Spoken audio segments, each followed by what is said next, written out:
안녕하세요. 사랑하는 남자친구와 결혼을 앞두고 있던 30대 중반의 여성입니다.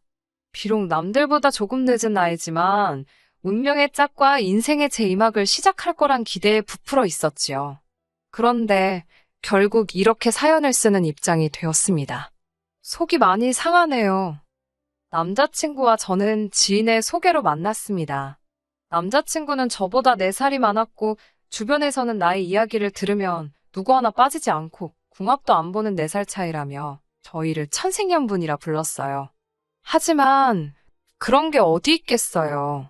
저희도 어느 다른 연인들처럼 사소한 이유로 바보같이 다투기도 하고 그랬습니다. 그래도 같이 있으면 말이 잘 통하고 즐거웠고 무엇보다 결혼에 대해서 이야기를 나눠보면 가치관이 잘 맞는 사람이란 생각이 들더군요. 그래서 결혼까지 결심할 수 있었고요. 저희가 결혼을 주제로 의견을 주고받기 시작한 건 사귄 지 1년이 좀 지나서부터였어요. 다른 연인들에게는 어떤 의미인지 모르겠지만 저에겐 정말 중요한 대화였습니다. 대화를 통해 남자친구가 제 결혼 상대로 어떤지, 남자친구의 집안 분위기나 식구들은 어떤지 대략 파악할 수 있었으니까요. 일에 매달리다 보니 친구들 하나둘씩 사랑하는 사람 만나 결혼하고 가정을 이루는 걸 눈치채지 못했습니다. 그러다 아차하며 뒤돌아보니 저 혼자 남았더라고요. 그때 솔직히 조바심이 났던 것도 사실이에요. 그래서 남자친구가 제 마음속에 더 깊숙이, 더 빠르게 자리 잡을 수 있었던 건지도 모르겠네요. 저는 학원 선생님이고 남자친구는 공무원입니다. 사람들이 남자친구의 나이와 직업을 알고 나면 그래도 7급 정도는 예상하더군요. 하지만 제 남자친구의 경우 오랜 시간 중소기업을 다니다 3년 전에 독하게 마음먹고 공무원 시험을 준비해 합격한 케이스로 9급 공무원입니다. 처음 남자친구를 소개받았을 때 합격한 지 얼마 안 됐다고 본인 입으로 이야기를 하더라고요. 그렇다 보니 수입 면에서는 제가 남자친구보다 사정이 좋았고 반면 남자친구의 직장은 안정적이었지요. 학원가는 너무 치열해서 올해 학생이 많이 모인다 해도 다음 해에 어떤 변수로 어떻게 달라질지 아무도 알 수가 없었거든요. 남자친구는 홀어머니 손에서 자랐다고 했습니다. 아버님께서는 남자친구가 20살 무렵 타지에서 혼자 지내시다 돌아가셨다고 들었어요. 어려서부터 어머님과 아버님 사이가 굉장히 좋지 못했답니다. 결국 남자친구가 초등학교도 들어가기 전에 아버지께서는 집을 나가셨고 이후로 어머님께서 남자친구와 남자친구보다 2살 많은 언니를 홀로 키우셨다고 하더라고요. 아버님에 대한 어머님의 원망이 너무나 커서 아버님 장례식에도 가보지 못했다 했습니다. 어디에 묻혀 계신지 아니면 뿌려지셨는지도 모른다고 하더군요. 그런 슬픈 과거가 있다는 걸 알고 나니 제 마음도 아프고 좋지 않았습니다. 하지만 저는 남자친구와 결혼을 앞두고 있던 연인 사이였기 때문에 남자친구에게 안쓰러운 마음이 생기는 동시에 여러 가지 생각이 들더라고요. 특히나 걱정이 되었던 건 남자친구가 보이는 어머님에 대한 뭐라고 할까요? 안타까움? 그런 것들이 걱정이었지요. 솔직히 까놓고 말해서 저는 남자친구네 사정이 어떻건 저는 어머님과 같이 사는 건 상상할 수도 없었고 원하지 않았기 때문입니다. 사실 그런 마음을 먹게 된 건 제 개인사와도 연관이 있어요. 저희 부모님께서는 나이 차이가 제법 많이 나십니다. 10살이나 나요. 그렇다 보니 아버지는 굉장히 가부장적이시고 당신 원하는 대로 하시는 편이셨어요. 지금은 그나마 저와 동생이 어머니 편에 서서 아버지에게 맞서니 그 기세가 많이 죽었지만요. 아무튼 그래서 저희 어머니께서는 친할머니를 자그만 지 17년이나 모시며 지독한 시집살이를 견디셔야 했습니다. 할머니께서는 별것도 아닌 걸로 어지간히 저희 어머니 잡들이를 하셨지요. 아버지의 무기나에 할머니께서 엄마를 하대하셨고 무시하셨더니 나중엔 고모들도 저희 어머니께 함부로 대하더군요. 그로 인해 어머니가 부엌 한 구석에서 숨죽여 우시는 것도 몇 번을 봤습니다. 그러다 세월이 흘러 이렇게 말하긴 뭐하지만 할머니께서 돌아가시고 나서야 비로소 저희 어머니는 자유의 몸이 되셨어요. 어머니가 하신 말씀이 자식 둘 키우는 것보다 시어머니 한 분 모시는 게 몇 배로 고되고 힘드셨답니다. 딸의 입장에서 시어머니 모시는 며느리의 인생을 그토록 오래 지켜봤으니 어떤 생각을 했겠습니까?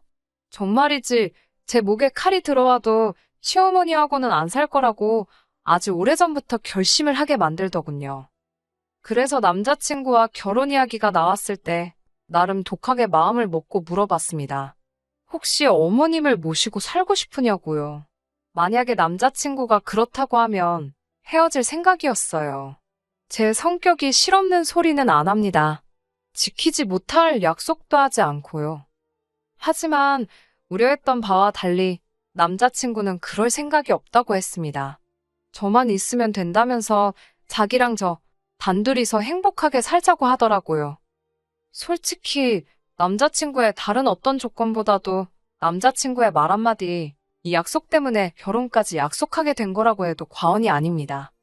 그런데 막상 본격적으로 식을 준비하는 이 바쁜 와중에 남자친구가 제 간을 본다는 느낌이 들기 시작한 건 남자친구의 누나가 출산을 하면서입니다.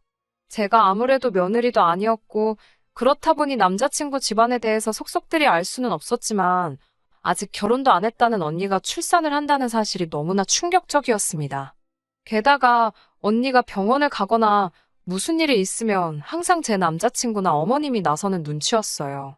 보통 제 친구들을 보면 누나가 남동생한테 지극하긴 해도 남동생이 누나한테 지극한 경우는 별로 없었기에 남매지간이 각별하네 싶었지요. 하지만 나중에 우연히 알게 된 바로는 상대 집안에서 결혼을 반대하고 있었는데 언니가 임신부터 덜컥하게 되면서 상대 쪽이 완전히 뒤집어졌답니다. 애고 나발이고 필요 없다고 키우던지 버리던지 마음대로 하라면서요. 그런 이야기가 오가고 나서는 아예 상대 남자 쪽에서 얼굴도 비추지 않더랍니다. 한 번은 남자친구가 울분을 토하듯 언니의 예비 시댁에 대해서 불만을 털어놓았습니다. 그래도 애까지 낳았는데 반대를 하는 게 말이 되냐면서 말이에요. 저는 조심스럽게 그쪽에서 왜 언니를 반대하는 거냐고 물었어요. 남자친구의 말이 언니가 모아둔 돈도 없는 데다가 자기가 시집가면 친정어머니께서 혼자 드시지 않냐. 그러니까 한 달에 용돈으로 50만 원씩은 드리고 싶다 했답니다. 언니 딴에는 속이기 싫다며 예비 시댁에 인사드리러 간 자리에서 그랬다네요. 이건 뭐 바보도 아니고 솔직한 제 생각이 그랬습니다. 그걸 뭐 한다고 그 자리에서 떠드나. 바본가? 그렇다고 남자친구한테 당신 누나 바보냐고 할 수도 없고 뭐라 위로해줄 말이 없더군요. 그리고 결국 남자 쪽에서 신우에게 결혼은 없었던 일로 하자고 했답니다. 일단에 유전자 검사부터 하고 그 남자 집안 아이가 맞으면 양육비는 주겠다고 했다면서요. 언니가 직접 저한테 전화를 걸거나 제가 언니가 우는 모습을 본 건 아니지만 그 속이 말이 아니겠다 싶었습니다. 하지만 더 큰 문제는 제 남자친구였어요. 언니에게 그런 일이 있고 나자 자기가 뭔가 느낀 바가 있는지 예전보다 훨씬 생각이 많아진 눈치였거든요. 이때부터 저도 기분이 좀 쎄하기는 했습니다. 제가 이렇게 사연은 처음 써보지만 다른 사람들의 사연은 정말 즐겨 듣거든요. 그래서인지 별의별 생각이 다 들더군요. 혹시 나한테 신우아이를 키워달라고 하면 어쩌지? 그런 생각이요. 그래도 설마 싶었는데 파혼을 하게 된 결정적인 사건은 그날 일어났습니다. 남자친구가 며칠 전부터 조카가 너무 귀엽다며 조카 보러 자기 집에 놀러 오라고 어지간히 저를 졸라대더라고요. 하지만 중고등학생들 시험 기간이라서 도무지 시간을 낼 수가 없었기에 근 2주 만에 집에 가볼 수 있었지요. 남자친구는 약간은 어설픈 자세로 아이를 안고 있었습니다. 어머님은 외출 중이시고 언니는 작은 방에서 자고 있다면서 저더러도 한번 안아보라고 하더군요. 저는 괜찮다고 거절했습니다. 아이가 너무 작아서 잘못 안기라도 하면 큰일 날 것 같았거든요. 아이가 귀여워서 요리조리 살피고 있는데 남자친구가 저에게 귀엽냐고 묻더라고요. 그래서 너무 귀엽다고 하니까 우리도 빨리 아이를 가지면 좋겠답니다. 솔직히 이 말을 듣고는 약간 의아했지만 크게 의미를 두지는 않고 그러게 하고 넘겼습니다. 남자친구는 곧이어 그러면 올해 말에 결혼하고 내년에 애 갖고 혼잣말처럼 중얼거리더니 내가 한 3, 4살쯤 되면 우리 엄마랑 같이 살까? 그러는 거예요. 저는 순간 우리 엄마 누구? 싶다가 어머님을 말하는 거냐고 물었습니다. 갑자기 그게 무슨 소리냐고도 물었지요. 그러자 남자친구는 저를 바라보면서 자기가 누나의 임신부터 출산까지 그리고 지금까지도 옆에서 바라보면서 많은 걸 느꼈답니다. 어머님이 누나와 자기를 낳으면서 얼마나 고생하셨을지, 게다가 혼자서 누나와 자기를 키우신 걸 생각하니까 마음이 너무 안 좋답니다. 그런 어머니를 나 몰라라 하고 산 자기 자신이 너무 밉다면서 자기가 자리를 잡으면 그동안 받은 사랑을 돌려드리고 싶다나요? 남자친구가 무슨 말을 하는 건지 가슴으론 이해가 되었지만 머리로는 받아들일 수가 없었지요. 어머님이 고생을 많이 하신 건 맞지만 저희 부모님이라고 고생 안 하시고 저를 이만큼 키워주신 건 절대 아니거든요. 저는 미안하지만 그렇게는 못한다고 못 모시고 산다고 했습니다. 그러자 남자친구는 자기 어머니가 저를 불편하게 하실 분이 아니랍니다. 오히려 저희가 아이를 갖게 되면 아이도 봐주실 거고 반찬도 해주실 거고 정말 잘해주실 거래요. 저는 남자친구가 알아듣게끔 설명을 했습니다. 잘해주시고 못해주시고의 문제가 아니라 시어머니랑 같이 산다는 사실 자체가 불편해서 싫다고요.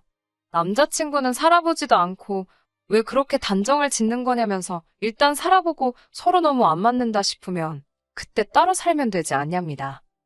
남자친구와 제 사이에는 몇 분간 어색한 정적이 흘렀습니다. 그러다 제가 먼저 말을 꺼냈어요. 그러면 우리 부모님도 같이 모시자고요. 남자친구는 눈을 동그랗게 뜨더니 그게 말이 되냐입니다. 그래서 안 될 게 뭐가 있냐고.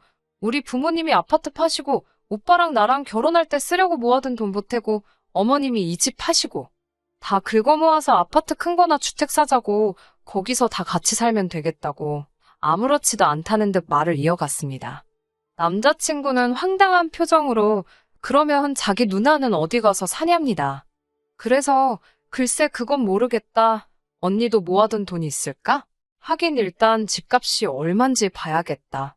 집값을 보고 4등분해서 각각 부담하면 될 것 같다고 아주 순수한 마음으로 이야기해줬지요. 남자친구가 지금 자길 매기려는 거냐면서 기분 나쁜 티를 내더군요. 그러더니 기껏 한다는 소리가 왜 4등분을 하냐입니다. 저희 친정부모님은 두 분이고 어머님은 혼자시니 아버님 대신 신우를 쳐주면 되니까 3등분을 하잡니다. 자기 딴에는 논리적이랍시고 떠들어대는 거였지요. 결국 제가 짜증을 숨기지 못하고 쏴붙였습니다. 언니가 당신 키웠어? 아니잖아. 그리고 언니 오면 언니 애는 어떡할 건데? 언니 애는 계속 커갈 거니까. 그럼 뭐 걔한테도 보태라고 해. 제 말을 들은 남자친구가 한동안 어이없다는 듯 저를 노려보더니 그럼 이 결혼 못하겠네라고 배짱을 부리더라고요. 저도 그러게 오빠가 싫다면 이 결혼은 못하지 라고 받아쳤습니다. 이쯤부터는 솔직히 남자친구나 저나 감정이 상할 대로 상한 상태라 말이 좀 세게 나갔어요. 수습할 수 있을까 싶을 정도로요. 서로 무슨 말을 주고받았는지도 정확히 기억은 안 나지만 남자친구가 저더러 말을 왜 그따위로 하냐. 지금 자기 말뜻을 못 알아듣냐고 시비를 걸더라고요. 저도 남자친구에게 어머님 안 모시고 산다고 해서 내가 오빠 프로포즈 받아준 거 모르냐며 왜 남자가 한 입으로 두 말을 하냐고 빈정거렸지요. 결국 제가 이런 대화 하기도 싫다고 짜증난다고 결혼이고 뭐고 다 집어치우자며 가방을 들고 자리를 일어섰습니다. 그러자 남자친구가 저를 붙잡더니 자기가 너무 억지를 부린 것 같답니다. 하지만 이어지는 말은 더 가관이었어요. 양가 어머님들만 모시고 살잡니다. 어이가 없어서 제가 우리 아버지 빼고 어머니만 모시라는 거냐니까 두 분을 같이 모시면 한 집에서 자기 어머니가 얼마나 소외감을 느끼겠냐고 그래요. 제가 제정신이냐고 잘 살고 계신 우리 부모님을 오빠가 뭔데 찢어놓으려고 하냐니까. 그러면 자기 엄마 기분은 신경도 안 쓰냐입니다. 불쌍하지도 않냐고요. 한 집에 커플 둘의 솔로 하나면 말이 되냐면서 어차피 저희 부모님 각방 쓰시지 않냐고 그러는 거예요. 아니, 나이 드신 부모님께서 각방 쓰시는 거랑 별거 하시는 거랑 같을 수가 있나요? 이건 뭐 말도 안 통하고 억지만 쓰고 내가 그동안 만나던 남자가 이것밖에 안 되는 사람이었나. 자괴감이 다 들더라니까요. 결국 남자친구한테 도무지 오빠랑 결혼은 못하겠다고 파혼하자고 했습니다. 어머님 모시는 일은 둘째치고 오빠 말하는 거 보니까 진짜 한심하고 어이가 없어서 상종도 하기 싫다고 했네요. 남자친구는 그제서야 너도 언젠가 아이 낳고 엄마가 된다고 생각해보랍니다. 제 자식이 제가 나이 들었을 때 이렇게 외면한다고 생각하면 가슴이 찢어질 것 같지 않냐면서 자식된 도리를 하자는 거랍니다. 남자친구에게 오빠는 오빠 어머님께 자식된 도리를 하라고 나는 내 부모에게 하겠다 했어요. 왜 자식된 도리를 당장 오늘부터 할 생각은 안 하고 나랑 결혼하고 자리 잡으면 할 생각을 하냐고도 따졌습니다. 남자친구가 뭐라고 떠들어대는데 듣기도 싫어서 그냥 뒤로 하고 택시 타고 집에 와버렸네요. 집에 오니 부재중 전화가 50통 가까이 와 있고 장문에 문자도 와 있더군요. 제가 그렇게 싫어할 줄은 몰랐다면서 다시 한번 다른 방법을 찾아보잡니다. 말귀를 못 알아들었구나 싶어서 허탈하더군요.